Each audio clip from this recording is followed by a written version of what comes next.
वर्तमान काळ चालू आहे, भविष्यकाळ पण येणार आहे आणि आता कोणी महान होईल असं आहे का? नाही. आपण आपण भारताचा अभ्यास म्हणजे इतिहासाचा अभ्यास करतो, बरोबर. तसेच वर्तमानामध्ये पण बघा, ज्यांच्याकडे अलौकिक बुद्धिमत्ता आहे किंवा जे चांगले खेळात पुढे येतात त्यांचं नाव येत नाही. विराट कोहली असेल, सचिन तेंडुलकर असेल, बरोबर की नाही, खेळात. आणि मग तुम्ही अभिनय क्षेत्रात गेले तर हिरो आहेत वेगळे वेगळे, बरोबर की नाही. ते सगळे भारत देशाचं आपल्या प्रतिनिधित्व करतात, बरोबर ना.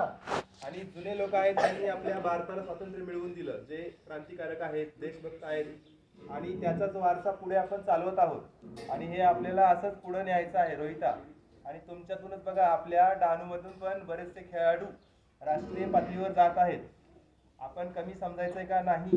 आत्ताच मलेशियाला ते बेचकीची स्पर्धा असते बघा, गलोल, त्याच्यामध्ये इकडं गोलवड आणि आशागरच्या मुलांची निवड झाली.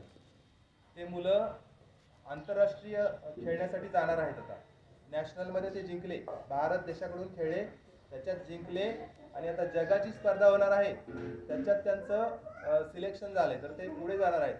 तसं तुम्ही काय करायचं आहे, तुम्ही तुमचं 100% द्यायचं आहे आणि आपल्या देशाचं, आपल्या गावाचं, आपल्या सगळ्यांचं नाव उंच करायचं आहे, समजलं. हां.